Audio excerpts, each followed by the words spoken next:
Well, thank you. Michael just gave us a fantastic foundational understanding of Agenda 21. I'm going to show you more of how they have actually implemented it, the stages, the utter deceit in which they have used to be able to implement it, and the driving ideology behind it. Because I think we have an opportunity to begin to confront them and give back to them as they have taken on us over the last 30 years. I'm going to start very basically with my two books, Rescuing a Broken America, Why America is Deeply Divided and How to Fix It Constitutionally. That is a powerful, powerful book that goes into the environmental issues as well as constitutional issues and how to fix it. You end up with a two-chapter discussion on coordination, but you can't use coordination in California because you have basically progressives in your local government. And progressives hate this particular approach. So your first evidence or effort, as Michael just described, is to get rid of those, vote them out of office, and put in constitutionally oriented city councilmen, county commissioners, and so forth, school boards, because it works with any elected government, and it has stopped the federal government dead in its tracks all across America. There are literally hundreds and hundreds of counties and city councils and town councils and so forth that are currently implementing this across the country. It is a very powerful tool, but it'll only work if you have a constitutionally oriented elected board of whatever. On the right is Plundered. That's just 2 weeks old now. It is one of the best-selling books we've ever had. It's not even fully published yet. It's still in editorial form, so I'm discounting it here because it still has a few editorial errors in it. But nonetheless, it is the best-selling book we have ever had. It is just going out of our office like hotcakes. Why? Because I've gotten comments back, it is spellbinding. Literally spellbinding. I've had people say that they started reading it when they were going to bed at 10 o'clock at night, and at 2:30 they realized it's 2:30 and they thought it was maybe 11 o'clock or so. And I think if we utilize what's in this book, we can begin to push back and throw into their face the same thing they have thrown into ours for so many decades. That's the war of worldviews. I'm going to talk about that first. It's going to be a very, very abbreviated discussion because we don't have much time in an hour. Agenda 21 and smart growth. Agenda 21, Michael has addressed, but I'm going to give you a little different slant on it. Biodiversity and the Wildlands Project, that's what led me to be able to stop the Biodiversity Treaty from being ratified in the U.S. Senate, and I'm going to explain that as well. I again went into detail last night. I'm not going to give that much detail today, but it was really an action of God. There's no question. And then what we can do.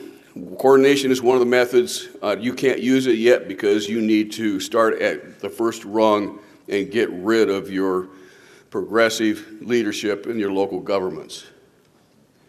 So the world of worldviews.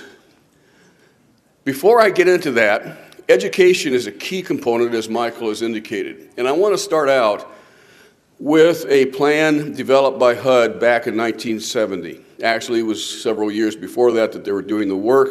It was just published in 1970. It's the Behavioral Science Teacher Education Program, B-STEP. And you will not believe it, especially those of you who have gray hair like me, because you knew what our country was like in 1970. The newer generations don't. You knew our government in the 1970s basically supported the people, were basically accountable to the people. But this is what they planned back in 1970. Long-range planning and implementation of plans will be made by a technologically scientific elite. We're seeing that all over the place now through all of these plans and so forth. This will strain the democratic fabric to the ripping point. Are we there? Yeah. We are. The Protestant ethic will atrophy as more and more enjoyed varied leisure and guaranteed sustenance. The work as a means and the end of living will diminish. As an end of living will diminish. Most people will tend to be hedonistic, Pleasure-seeking, in other words, and a dominant elite, and provide the dominant bread and circuses to keep the social extension and disruption at a minimum. A small elite will carry society's burdens. The resulting and personal manipulation of most people's lifestyles will be softened by provisions for pleasure-seeking and a guaranteed physical necessities. That is describing what we're seeing today, and this was written back in 1970. It goes on to say that the use of the system's approach to problem solving and of cybernetics to manage automation will remold the nation. And they have definitely succeeded in remolding the nation.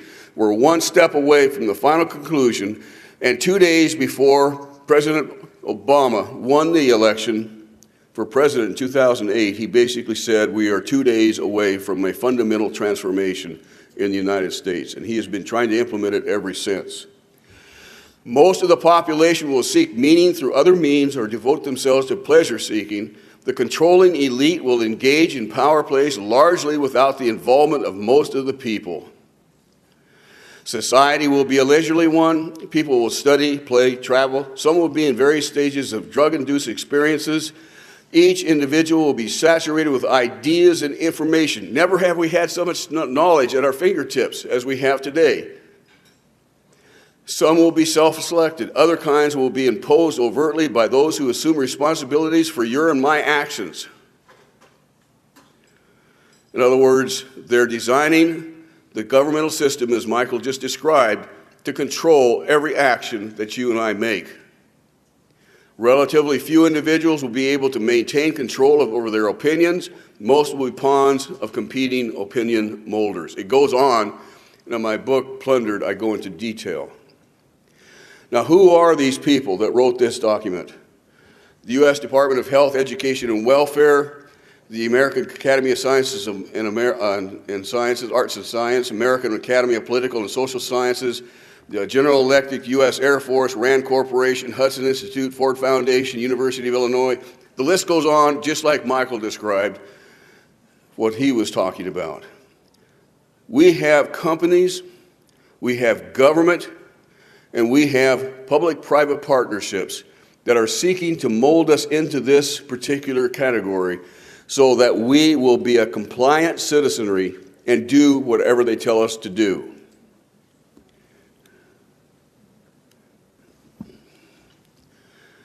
Now, what is our foundation? Michael mentioned it a little bit. John Locke, I'm just going to touch on it, the father of the U.S. Constitution, wrote several dissertations that provide the foundation for our Declaration of Independence and our Constitution. Frederick Bastiat, a French legislator, wrote the little pamphlet called The Law after reading John Locke. Fantastic little pamphlet if you can get it, The Law.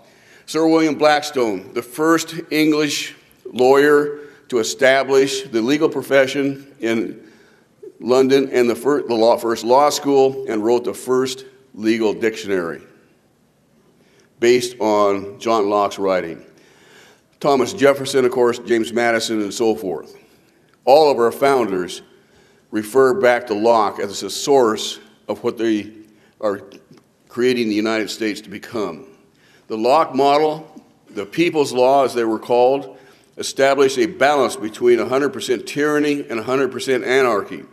And it's just as we heard earlier, it's based on God-given unalienable rights given to us as people, as individuals who are the sovereign, who give portions of their rights to the city government for governance, the county government a little bit less, state government a little bit less than that, and as Michael said, Article 1, Section 8 of the Constitution of the United States only gives the federal government 18 enumerated powers, very restrictive powers. Of course, they have broken through that barrier and now have granted themselves unlimited powers. The key point here, I know I'm talking to the choir, but we need to have this as a foundation of understanding. The Constitution is not designed to restrict people, you and I. It's designed to restrict the government.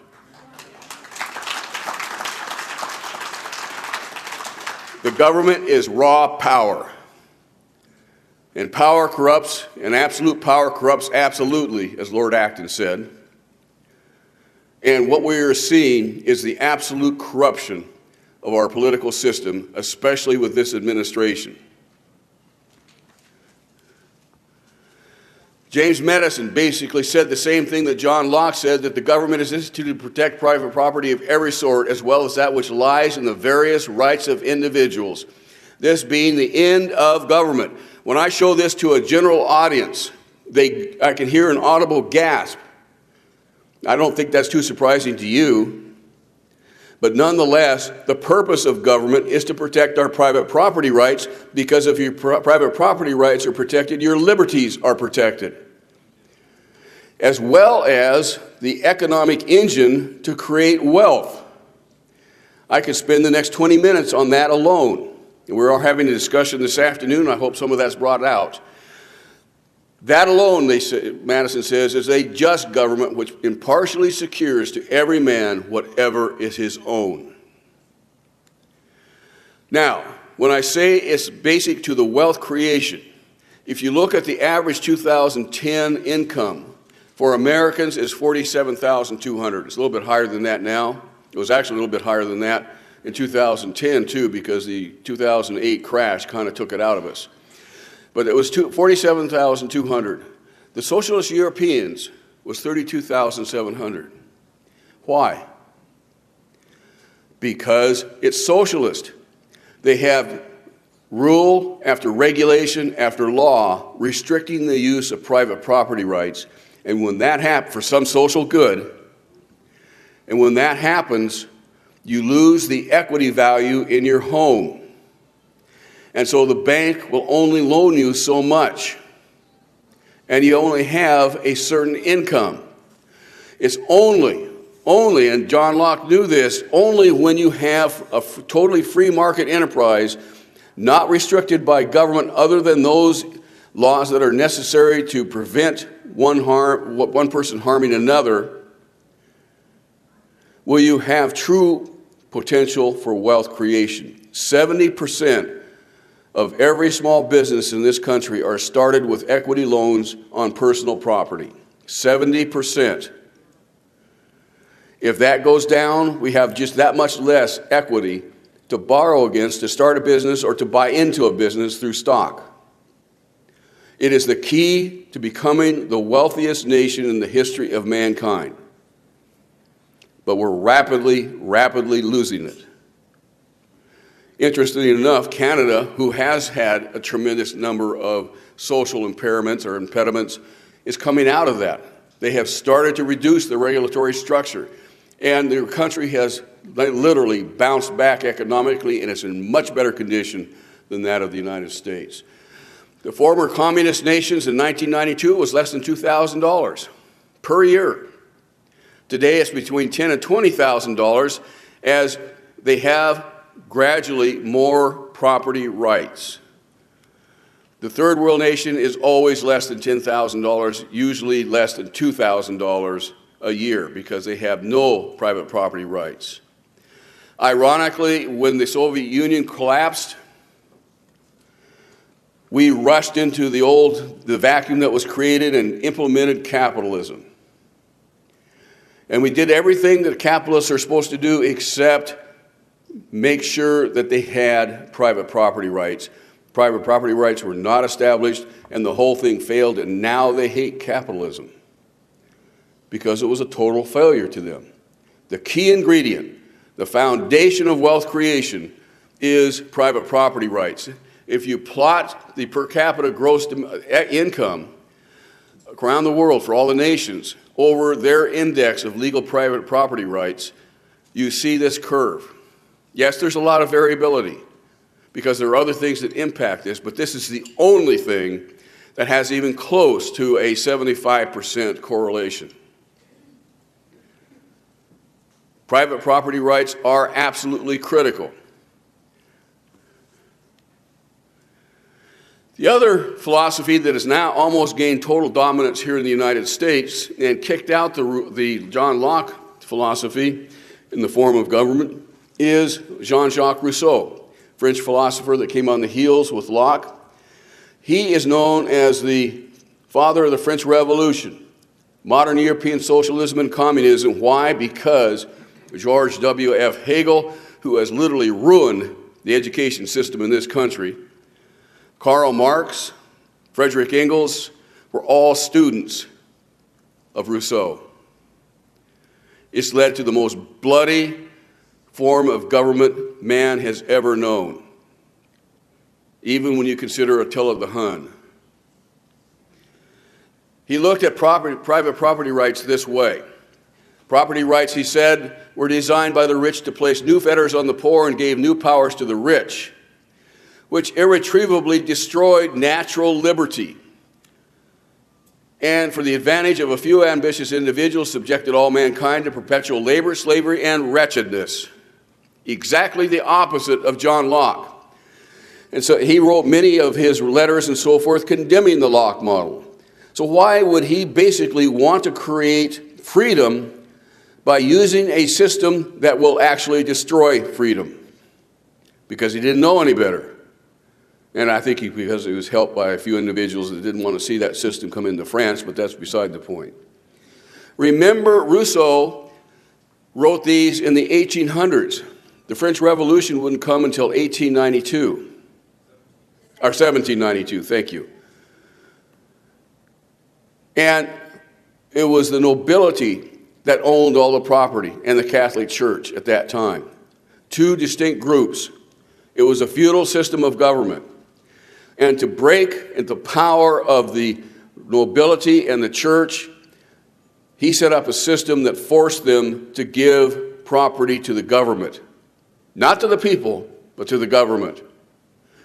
And therefore he established this: the state in relationships to its members is master of all goods through the social contract, which within the state is the basis of all rights. They're called positive rights. They're basically what the state gives. They're not unalienable.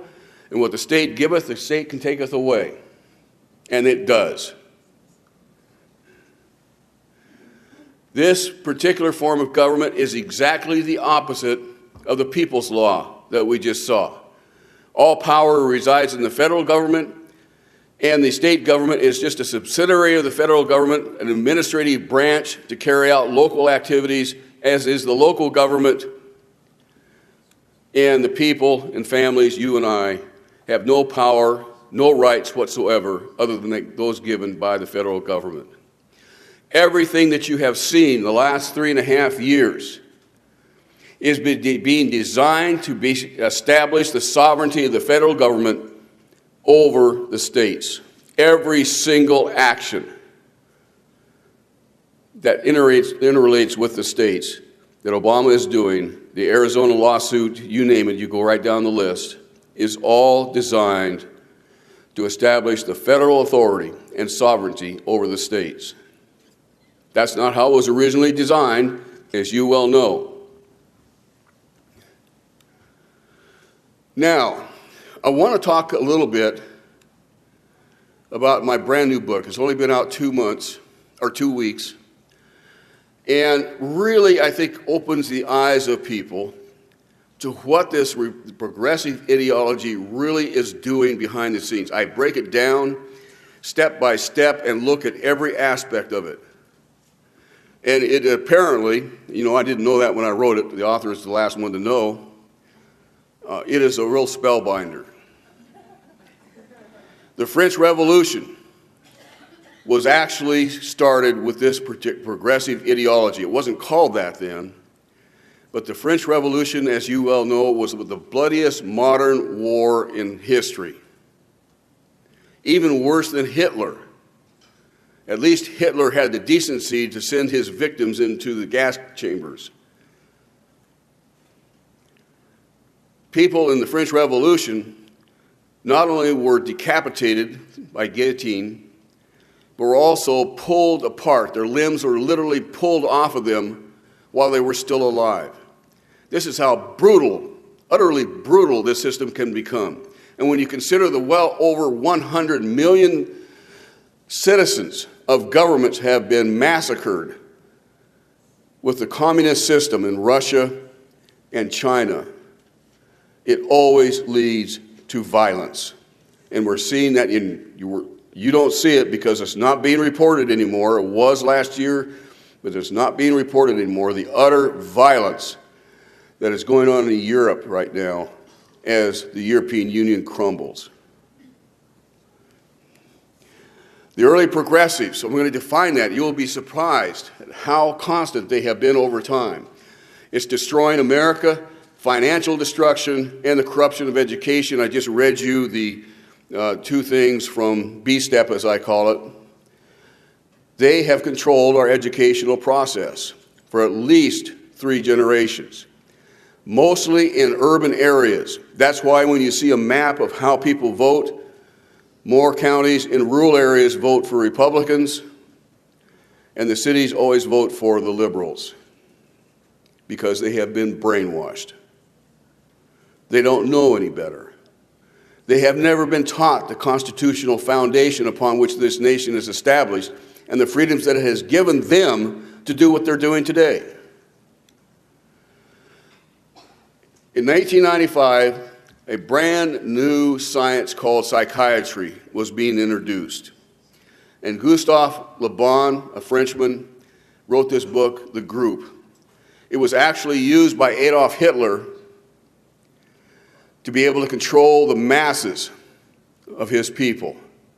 Of course, he was doing exactly the opposite of what Gustave suggested, but nonetheless, it was a tip-off as to how he could manipulate the masses. He wrote the book, The Crowd, the Study of the Popular Mind, because it was beginning to be very, very dangerous. And he said this, and I go into much more detail, give examples of modern day what's happening today in the book. Sentiments and ideas of all the persons involved take one and the same direction, and their conscious personality vanishes. Have you seen that? It's like a mob. A collective mind is formed, but presenting very clearly defined characteristics. One of these is that they no longer consider themselves, but they have become automatons. They just walk around like robots espousing their propaganda. They have ceased to be guided by their own wills. It's just one thing after another. This was written in 1895, and we're seeing it being played out today. They most often have only a very distant relationship to the observed fact. They can't connect with reality. I've talked to psychiatrists that have this understanding, and they say he was right on. They cannot connect to reality. They develop all of these fantastic plans and schemes and so forth to help people and only wind up destroying them. Because that's what's going to happen with our entitlements if something isn't changed. They have a sense of invincible power. They're utterly arrogant. They believe they have all truth, and you are just a bunch of idiots out there. The contagion of thought, something happens, and one of the leaders in this movement basically says something, and the whole country says it the next day. An individual sacrifices his personal interest to the collective interest. The unions, I was just in Wisconsin earlier this week, and the unions, even though they are destroying the state and themselves along with it, continue their demands, even though they will be destroyed if they ever get what they want. Doesn't matter. Winning is everything. Commits acts of utter contradiction with his character and habits. They can be very nice people. But when they begin to fall back on their belief system, their ideology, they can become extremely arrogant and even violent. The mere fact that he forms part of an organized crowd or a mob, a man descends several rungs into a ladder of civilization. Isolated, he may be a cultivated individual in a crowd. He's a barbarian. And you have seen in recent months, time after time after time, and it's ripping Europe apart right now. Hasn't gotten that bad, but Occupy Wall Street is a symptom. Occupy Wall Street, contrary to the basic fundamental media, is highly organized and very well funded. It's organized in a way that kind of demonstrates the people are just there, they're just average people. They don't really know what they want, but they're upset. That's the purpose, except the whole thing was planned that way. Hundreds of millions of dollars were planned setting this up. It's all detailed in the book. I have it all in the book. Without the restraining presence of the representatives of authority, the contractor, the contradictor, that's you and me, the one who disagrees with the mob, indeed would often be put to death. If there wasn't some sort of legal barrier holding them back, I have no doubt in the world, and we've seen it, it's really starting to happen in Europe. We saw a little bit with the Occupy Wall Street, but it's going to get worse. I think it's going to start up again next month. And they would be utterly violent to the point of putting you to death. Some of the things they say, as you have seen, is just unbelievable. Talking about murdering those who disagree on global warming, basically every one of them should be sent to the concentration camp or disposed of. All of these statements are made by this ideology. I spoke 2 days ago to a crowd of about 250 people. It was a mixed audience of natural resource users. And the audience really accepted what I had to say. And at the end, I opened it up to questions, and one little girl jumped up, and she said, I am one of these conservation biologists who works for the U.S. Forest Service, and I want to tell you, you don't know what you're talking about. Arrogance. I know exactly what I'm talking about. You're not using real science. No, I'm using real science. They're using pseudoscience. And she said, I'm so disgusted, I would not be able to go to sleep unless I said something. And there was dead silence on the audience. And I said, thank you. You said everything I wanted to say. And concluded the meeting, and I got a standing ovation. She must have felt like a little worm. But you know what she did then? She went and stood in front of my book table to keep people from buying any of the material that would help them understand what I was talking about. These people are energized. They will do anything to stop you. They will demonize you. They will degrade you. They will do anything to stop you. So if you start taking action, expect it. Wear it like a crown, because you are basically exposing the fact that they utterly hate you. They're the greatest haters. They're the greatest bigots in the United States, and yet they accuse you and I of doing that. It's time to give them back what they have given us.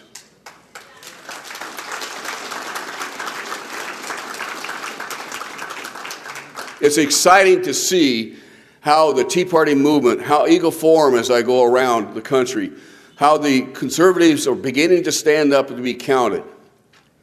It's not going to help us in the presidential race unless we put tremendous pressure, assuming that Romney gets into office.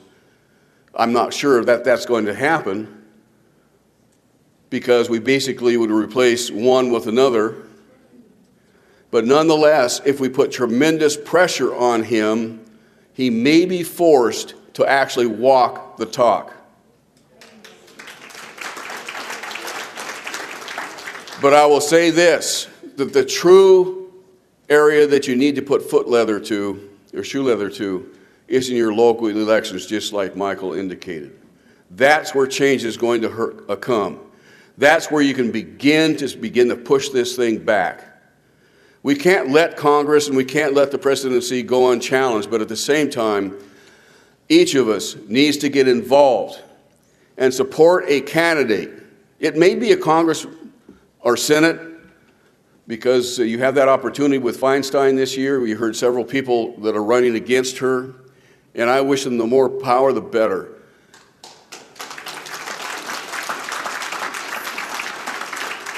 But the key is to turn off your TV and really put your energy into supporting someone that is running on a constitutional basis at some level of government.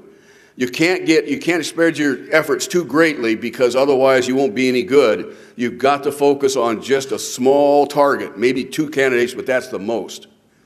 You can support others who are supporting other candidates when the time comes to stand up, but at the same time, your energy, your shoe leather has to go in a targeted direction.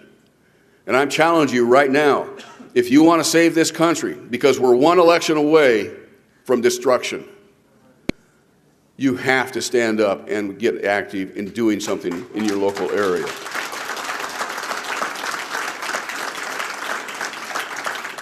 You see the violence in England even a year ago. You've seen it with the Occupy Wall Street, although not as violent. Nonetheless, I think it's going to get very violent this summer. And it all comes from the rules from radicals, as you probably all know. It's been written about very much in Eagle Forum by Saul Alinsky.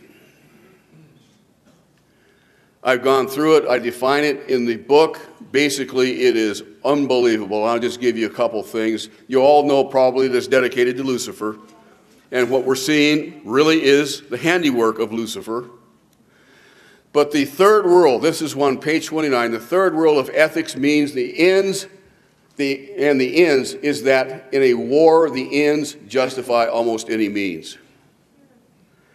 And I want to really emphasize that point because they will lie, they will cheat, they will tell you anything that you want to hear and then turn right around and stab you in the back or do just exactly the opposite.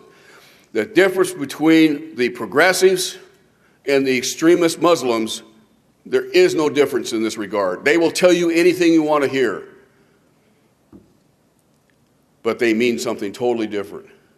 You cannot trust anything they say. The progressive ideology has resulted in severe unintended consequences. As you well know, we basically now have a $15.6, almost $7 trillion national debt. This is a couple weeks old, which each of us owes $137,000, $138,000. I hope you brought your pocketbook and we can start paying that down. With a $1.3 trillion expected deficit. Once more, and as you well know, by the end of his first term, Obama would have racked up more in debt than all the presidents up to George Bush in history. And yet he doesn't care. I'll explain why in just a moment. But that's nothing compared to the unfunded liabilities that we're now experiencing, $118 trillion. The gross domestic product of the entire world is only $63 trillion. And yet, that means $1 million for each of us. There's no way we can pay that.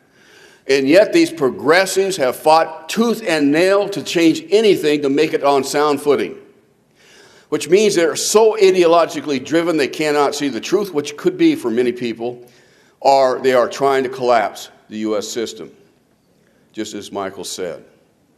There is no other choice. It will destroy this country within 10 years unless they're changed and made more quote-unquote sustainable. That's getting a bad name, but nonetheless, that's the case.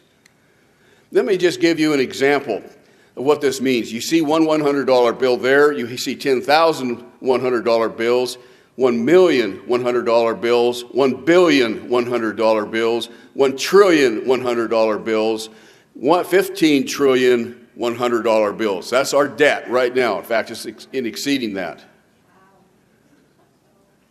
You begin to see something visually. And by the way, your visual expressions of things will work far better than just facts and figures. This is the same $15 trillion pile of money of $100 bills, but this is $116 trillion $100 bills. There is no way we can pay that off. Either we're going to suffer a financial collapse, which is, I think, what they want, or they're going to put us into a period of hyperinflation, which is becoming more and more a reality. Because you don't understand fully, unless you have access to certain membership sites, what is really going on in Europe. There is really no hope that Europe will be salvaged. It's going to go down. Just last week, the Prime Minister of Spain basically said there is no way the European Central Bank can bail them out.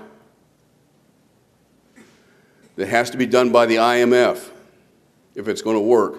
Guess who pays the money into the IMF? Us. And Spain isn't the only one. They've already bailed out Portugal, Ireland, and Greece. Greece actually collapsed last summer. They just kept it going with baling wire and tape. And if Europe goes down, we're interrelated with $10 trillion worth of Europe that we would be vulnerable to on our balance sheet. What's going to happen to the United States? We're going to take a huge hit. China right now is beginning the process of attacking the US dollar to unseat it as the world's reserve currency. If they're successful, and I don't know that they will be, but it's going to take a couple of years for that to happen, we will have hundreds of trillions of dollars that are now floating around the world come back to US shores, and our dollar bill will be worth nothing. That's what we're facing. And I will tell you this right now, it's the progressives in both the Republican as well as the Democratic Party that have put us there. Every dollar in debt that we're suffering right now has come from a progressive action, either on the Republican side or the Democratic side. This is what Paul Krugman said on January 1st. Paul Krugman is the progressives for the New York Times. And he says that when people in D.C. talk about deficits and debt, by and large, they have no idea what they're talking about. And the people who talk the most understand the least. So I don't know anything about it. Families have to pay back their debt. Okay, we understand that. Governments don't. Oh, really? Ask China about that. All they need to do is ensure that the debt grows more slowly than their tax base. And I'll tell you, if the dollar goes down as the world's reserve currency, our tax base will be meaningless. We need more, not less, government spending to get us out of our unemployment trap, and the wrong-headed, ill-informed obsession with debt is standing in the way. Now do you begin to understand why the progressives in Congress blocked every effort to maintain the debt ceiling last summer? Why they are blocking every effort to reform entitlements? Because they don't think debt is a problem. It's irrelevant. These people are utterly and absolutely dangerous. But that's not the worst of it. The Liberal Mind was published by Lyle Rossiter a couple years ago. 40 years of experience, has done many research studies and so forth, and he comes up with this conclusion. And he basically talks about liberals, but I qualify that by saying progressive liberalism, because I have met many liberals that are liberals and they have actually followed the progressive leadership because they don't know any better. That's what they've been taught, but they do want to do the right thing. And they are open-minded, and you can convince them. So I don't really say that all liberals are involved. It's the progressive liberals. Under careful scrutiny, progressive liberalist distortions of the normal ability to reason can be only understood as a product of psychopathology. What that means is that there are quite a few cards short of a full deck. And many of you have known that and seen that time after time after time. The modern liberal mind, its distorted perceptions, and its destructive agenda are the product of disturbed personalities. He goes on to explain why that's the case. I'm not going to get into that. And basically, you cannot convince them otherwise. They know the truth. They know that you're stupid. They think they're deep critical thinkers, and really they're only very shallow linear thinkers. Gun control. Guns kill, so we got to get guns out of the society. Never mind that criminals can get guns. And that's why criminal activity, murders and so forth, skyrocket after gun control is initiated. They are very simple linear thinkers. They cannot think critically. but yet they control our political system, our judicial system, our educational system, and the media, this way of thinking. Thomas Jefferson, after seeing what happened in France, he was an ambassador before the French Revolutionary War. He went over there afterwards to congratulate them and was horrified. He understood the Rousseau methodology. People think that our founders apparently were very ignorant. They weren't. They were very knowledgeable. They were very studied. And he was horrified to realize that they're implementing the Rousseau model of government, knew the catastrophes that would result, and when he came back, he wrote this letter. When all government, domestic and foreign, as little as great things, shall be drawn to Washington as the center of all power, it will render powerless the checks provided of one government on another, and will become as venal and as oppressive as the government from which we have just separated. Have we arrived? Yes, we have. He wasn't a prophet. He just knew human nature. And so what we have here is the People's Law that was originally established by our founders that basically have been subordinated by Rousseau's special interests and installing the Rousseau feudal ruler model of government right over our heads, right now. And I think we have one election stands between us and total dominance by this new system. We will lose our Constitution if we do not begin to change and vote many of these progressives out of office at every level of government this coming November. It's as serious as that. Well, Agenda 21, I'll give you a little bit more information on that. Mike did a great job already.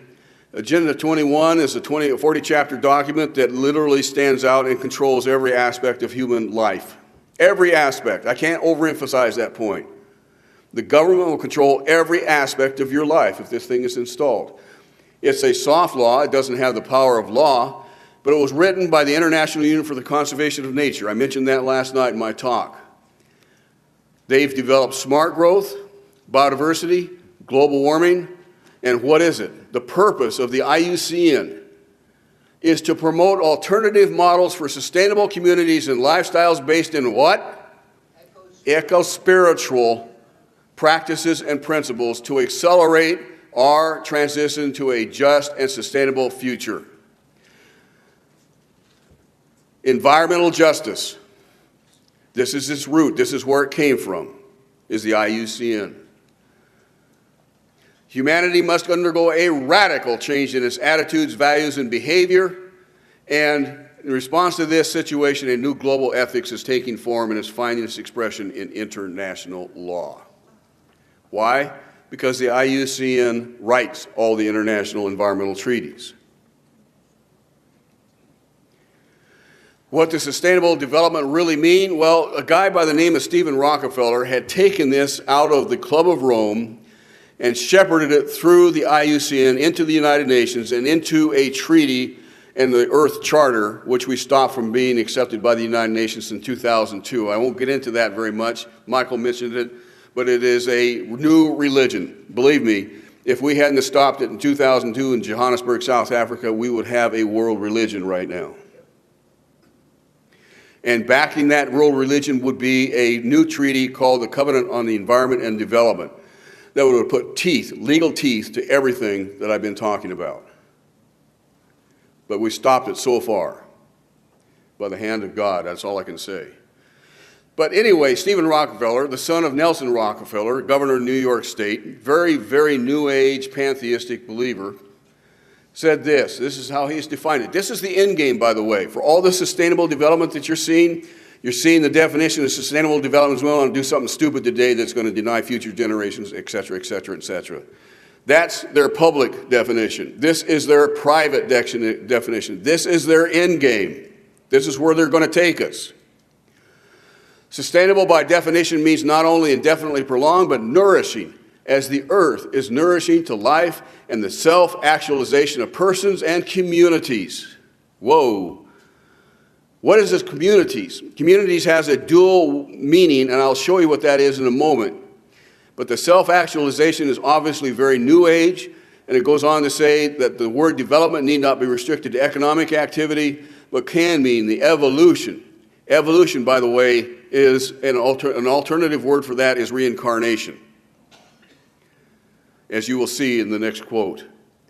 The evolution, unfolding, growth, and fulfillment of any and all aspects of life.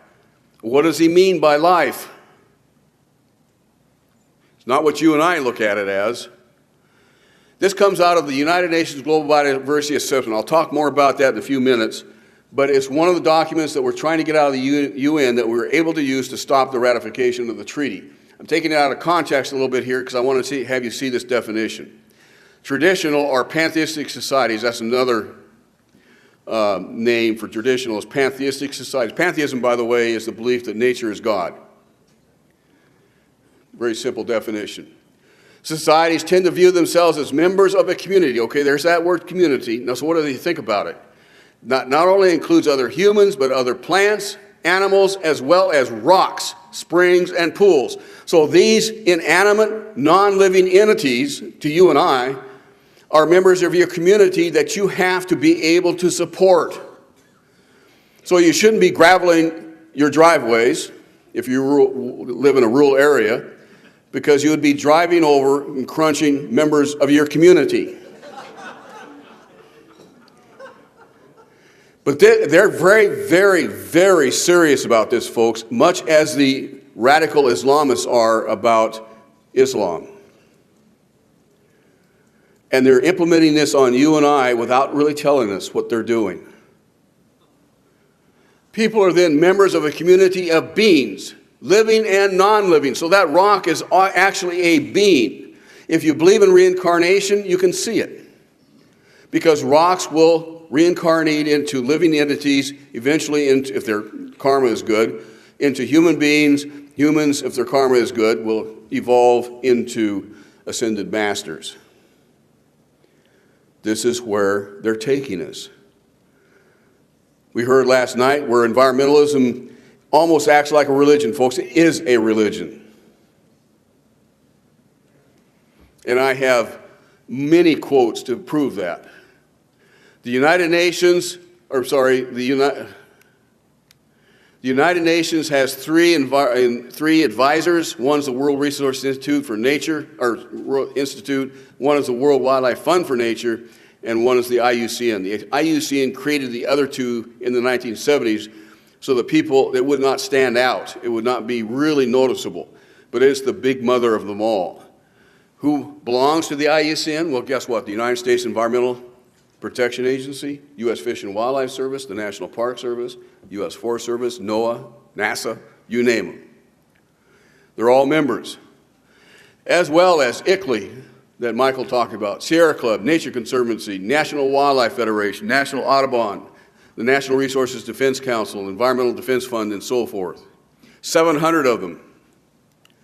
As well as the United Nations Environmental Program, the United Nations Development Program, UNESCO. Now, they get behind closed doors. It's not open to the public, you and I can't attend, and it's not open to the media. It's totally behind closed doors, and they develop basically their eco-spiritual agenda as to what they're going to apply and impose upon you and I. And they've done a brilliant job of it. So many of the things over the last 30 or 40 years have come out of the IUCN, and you had no clue. Being brought to us by our federal agencies with a collaboration with our non-governmental environmental organizations. It is diabolical. Now, Agenda 21, this 40-chapter document, basically, as Michael indicated, was brought out to the world. It was actually being developed over the last 20 years prior to that within the IUCN.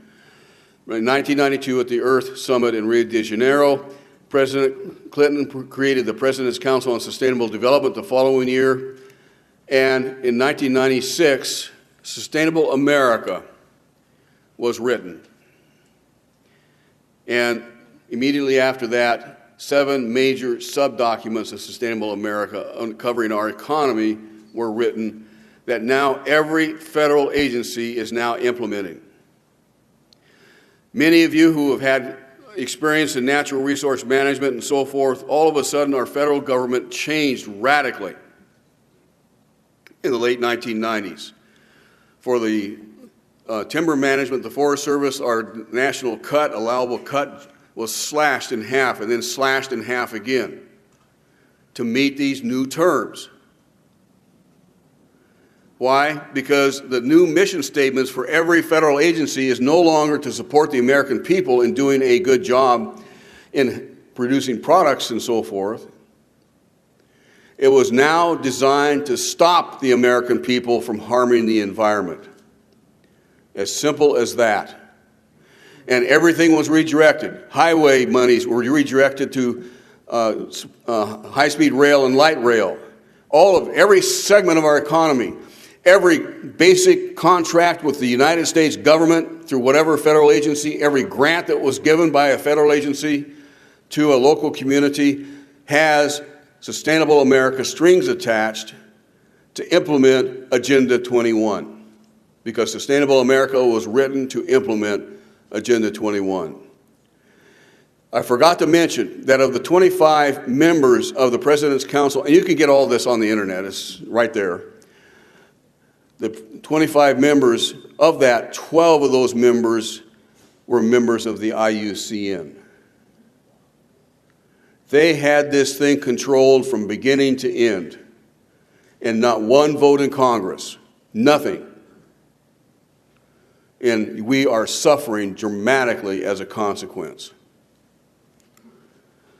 Upon receiving the report, the President asked us to begin implementing our recommendations, and the approach was used by local and regional levels. The Council worked in partnership with the federal government to support efforts of the U.S. Conference of Mayors and the National Association of Counties as they created the Joint Center for Sustainable Communities in 1996, just as Michael had alluded to.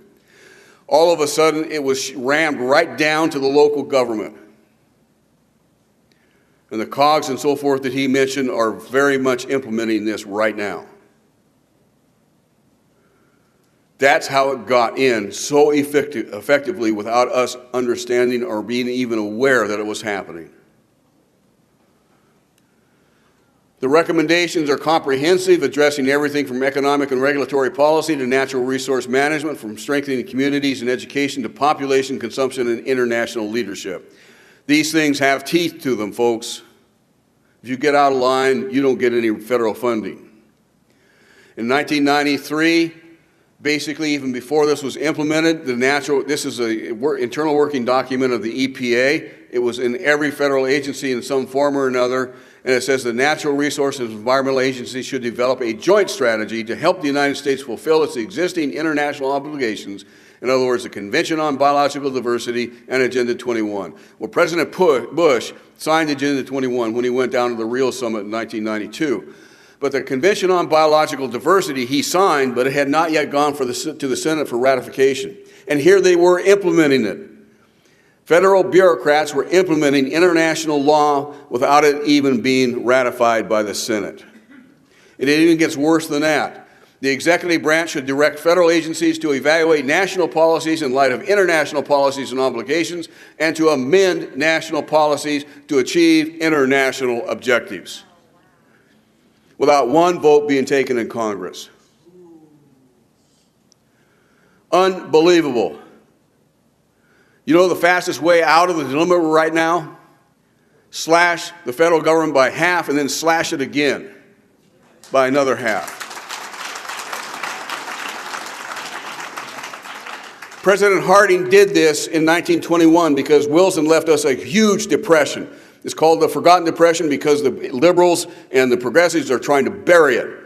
But he got rid of that depression in a year and a half. Obama has had 4 years now, and he is still bogged down, and it's only going to get worse. I think we've seen the peak just last month, and it's going to start going downhill again because he's using the wrong method, using Keynesian economics, which will fail every single time. Keynesian, yeah, thank you. Smart growth. I'm going to go through this fast. First one was actually Portland, about the same time the Santa Cruz that Michael talked about last night began to implement it. and they established an urban growth boundary. Now, what does this look in reality? They basically zoned agricultural land into developable land, and all of a sudden that land went from, let's say, $10,000 an acre at that time up to $100,000 to $200,000 an acre. And this is what it looks like from the air. On one side, you have land that's worth hundreds of thousands of dollars today. On the right, you have land that may be worth $20,000 today. Where is this? This is in Portland, Oregon. And whoever draws that line has tremendous political power because he can tell his friends what land is going to be within that boundary and what's going to be without. And it happens all the time. Everything that this sustainable development does open the doors wide open to corruption. Now, what does it do? Real family mean income for Portland stayed pretty constant, but this is what happened to real housing prices. Increased by 300% because of smart growth. It's not the only one. In the Institute for Economic Research at Harvard University, basically those cities in the country that have still natural zoning, the land is worth maybe $30,000 to $40,000 per quarter acre lot. In those areas, like San Francisco and so forth, that have had smart growth the longest, the land is worth up to $600,000 a quarter acre lot. And it's all due to regulations, all of it. It is breaking the back of average homeowners and so forth because they cannot afford these. The relative housing price index for those areas that are in smart growth, when we had the housing crash in 2007, lost the value the most. Those who basically had no smart growth did not suffer nearly as much. Everything about smart growth is bad. Everything. Just take that back to your city council when they're considering these things and just say it's a mess waiting to happen if we get into this. Every study that's ever been done. So this is the dumbest thing that we could possibly do. Now, finally, the Wildlands Project, and I'll go through this quickly. He's coming up with his shepherd hook. The United Nations Convention on Biological Diversity was introduced in 1992. It was written by the IUCN in 1981. It was only an 18-page treaty. Basically, it was explained by the United Nations Global Biodiversity Assessment, one of the most anti-human documents ever published by a government entity. It was shocking when I read this the first time. The United Nations Biodiversity Assessment starts out by saying this: the Western worldview is characteristic of large-scale societies heavily dependent upon resources brought in from considerable distances. It is a worldview that is characterized by the denial of the sacred attributes of nature, which became firmly established about 2,000 years ago. Well, what became firmly established 2,000 years ago? He names Judaism and Islam, but it's Christianity. It goes on for page after page describing how Christianity is the root of all of our environmental holocausts that exist today. And you heard Michael talk about the fact that the United Nations, basically every agreement that we entered into, basically it puts the government in charge of private property or control all property, and this is no exception. Property rights are not absolute, they're not unchanging, they're not unalienable, but rather a complex and dynamic and shifting relationship between two or more parties over time or space. In other words, they're whatever the government wants them to be today. But it goes on to say this, and this is one of the things that shocked me.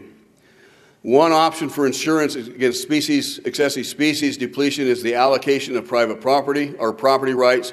The reallocation of property rights implies the redistribution of assets. Well, I guess it does, doesn't it? Property rights can still be allocated to the environmental public good, but in this case, they should be restricted to usufructual. Or what's usufructual? I had no idea. I have a PhD and never heard the word before. It sounds like a swear word. And I looked it up in my old college dictionary that sits on my desk, or at least used to. I use the internet now, but nonetheless, at the time, I used that old college dictionary, which was pretty ancient in itself. You won't find it in the modern dictionaries, but the college dictionary basically said that the usufruct system was started by the old Roman Empire, and it means that the Caesar owns everything. And he allocates to whom he will the rights and privileges to use that property for whatever purpose. It is horrifying to realize what they're setting up for us. You saw this in Michael's presentation. The agricultural world in which most human beings are peasants should be able to support 5 to 7 billion people. Folks, we have 7 billion people. That means we all have to become agrarian peasants, or in contrast, a reasonable estimate for an industrialized world society at the present North American material standard of living would be 1 billion people. That's where they're taking us. And this is the smoking gun. To protect and recover biodiversity, representative areas of all major ecosystems in a region need to be reserved. Reserve blocks should be as large as possible. Buffer zones should be established around these core areas, and the corridor should connect these areas. This basic design is central to the Wildlands Project. We had been down to the Senate in July. We had miraculously stopped, explained last night, miraculously stopped the ratification in August. Just phenomenal. And then in September, when it came up again, we got a document out of the IUCN. I don't have time to explain how we did it, but nonetheless, in another miraculous move, and God has a sense of humor, folks, through a series of events, the IUCN itself sent us the document that we used to stop the treaty in the U.S. Senate from ratifying the treaty. It was astounding. And it was this quote that did it, because we had already explained to the Senate it was the Wildlands Project. And what is the Wildlands Project? Well, what you're seeing developing there, all the red areas are now wilderness corridors, and the yellow areas are human restricted zones where only limited human activity can occur. There's not much green left, is there? That's why we need to reduce the human population to 1 billion people. It is diabolical. I can go in and spend the next half an hour explaining how they intend to do that, but I can't do that. No. See, the master up here is getting out his crook. It's done by gap analysis. We stopped the treaty from being ratified, but gap analysis is now where you have digitized information, layers upon layers, hundreds of these layers that are analyzing areas where you should be putting some of these reserves and corridors. This is where I anticipated in 1994 when I drew the map, and this is what you have now. This is what they're doing right now. And with that, before he does get that crook out, I will conclude, and I thank you very much.